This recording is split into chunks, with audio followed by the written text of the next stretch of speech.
नमस्कार मित्रों, महाभारत एक महाकाव्य है जो कि हमें धर्म और अधर्म का पाठ पढ़ाती है। साथ ही हमें कुछ ऐसे रहस्य से अवगत कराती है जो कि आज तक अनसुलझे हैं। हमने अक्सर सप्त चिरंजीवी के बारे में जरूर सुना होगा। इन्हीं सप्त चिरंजीवी में से एक ऐसे चिरंजीवी हैं जिन्हें महाभारत के वीर योद्धाओं में से एक माना जाता है, जिन्हें स्वयं शिव का 5वां अंशावतार माना जाता है, जिनका नाम है अश्वत्थामा। अश्वत्थामा को लेकर यह भी कहा जाता है कि अश्वत्थामा अमर है, किसी वरदान के कारण नहीं बल्कि किसी श्राप के कारण। लेकिन श्राप मिलने का कारण क्या है, आइए जानते हैं अश्वत्थामा से जुड़े इन्हीं रहस्यों को जो कि हमें सोचने पर मजबूर कर देते हैं। स्वागत है आपका डिवाइन वर्ल्ड में। यदि आप चैनल पर नए हैं तो सब्सक्राइब करें और बेल आइकन को ऑल पर सेट करें ताकि ऐसी ही वीडियो आप सबसे पहले देख पाएं। अश्वत्थामा कौन थे? अश्वत्थामा पांडवों और कौरवों के गुरु द्रोणाचार्य के पुत्र थे। अपने पिता की तरह वह भी पराक्रमी और महान धनुर्धर थे।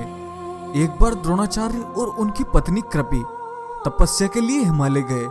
उनके तप से प्रसन्न होकर शिवजी ने उन्हें पुत्र रत्न प्राप्त होने का वरदान दिया।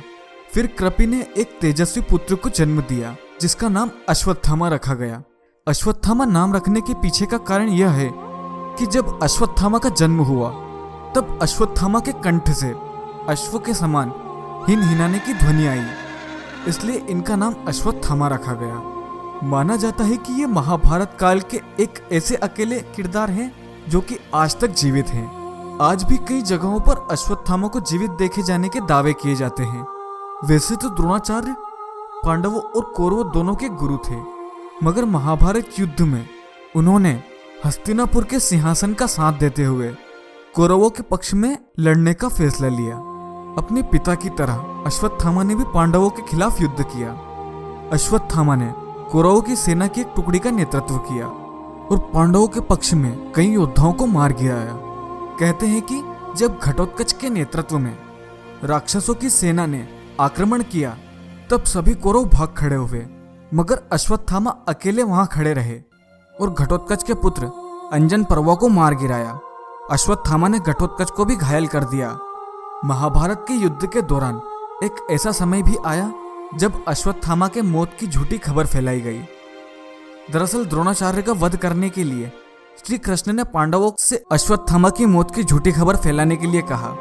धर्मराज युधिष्ठिर ने कहा कि वे झूठ का सहारा नहीं लेंगे। फिर श्री कृष्ण के कहने पर युधिष्ठिर ने अश्वत्थामा के नाम के एक हाथी का वध करने को कहा। द्रोणाचार्य को जब इसकी खबर मिली तो उन्हें लगा कि उनका पुत्र अश्वत्थामा मारा गया। इससे दुखी होकर उन्होंने शस्त्र त्याग दिए। तभी धृष्टद्युम्न ने मौके का फायदा उठाकर द्रोणाचार्य का सिर धड़ से अलग कर दिया। द्रोणाचार्य की मौत के बाद पांडवों ने महाभारत का युद्ध जीत लिया। युद्ध खत्म होने के बाद पांडवों ने अपने शिविर में जीत का जश्न मनाया। दूसरी ओर अश्वत्थामा अपने पिता की मौत से बहुत दुखी हुआ। उसने बदला लेने की ठानी। अश्वत्थामा रात में पांडवों के शिविर में जा पहुंचा और कोहराम मचा दिया। अश्वत्थामा ने द्रौपदी के सभी पुत्रों को और धृष्टद्युम्न को मार गिराया तथा पांडव वंश के समूल नाश के लिए उन्होंने उत्तरा के गर्भ में पल रहे अभिमन्यु के पुत्र परीक्षित पर भी ब्रह्मास्त्र का प्रयोग किया। अतः श्री कृष्ण ने परीक्षित जी की रक्षा करते हुए द्रौपदी को दुखी देख उनकी शक्ति के रूप में उनसे मणि छीन ली और ब्रह्मास्त्र का प्रयोग करने के कारण उन्हें श्राप दिया कि तुम समय के अंत तक भटकते रहोगे। अतः श्राप से दुखी अश्वत्थामा को व्यास मुनि ने आश्रय दिया था। और मध्य प्रदेश के असीरगढ़ के किले में एक प्राचीन शिव मंदिर है। भगवान शिव के इस मंदिर में हर दिन कौन गुलाल और फूल अर्पित करके चला जाता है, यह एक रहस्य है। ऐसी मान्यता है कि इस मंदिर तक आने के लिए एक गुप्त रास्ता है जिससे अश्वत्थामा आकर यहाँ शिव की पूजा करके जाते हैं। कई लोगों ने अश्वत्थामा को देखने का दावा किया है। कुछ लोगों का मानना है कि मध्य प्रदेश के बुरहानपुर के पास असीरगढ़ का किला है, वहीं अश्वत्थामा रहते हैं। स्थानीय लोगों का कहना है कि जो भी अश्वत्थामा को देखेगा उसका दिमागी संतुलन बिगड़ जाएगा। मध्य प्रदेश में ही जबलपुर में नर्मदा नदी के किनारे ही अश्वत्थामा के भटकने के दावे किए जाते हैं। उम्मीद है आपको हमारी ये वीडियो बेहद पसंद आई होगी। अश्वत्थामा को लेकर आपका क्या मानना है, हमें कमेंट में ज़रूर बताएं और चैनल को सब्सक्राइब करना ना भूलें। धन्यवाद।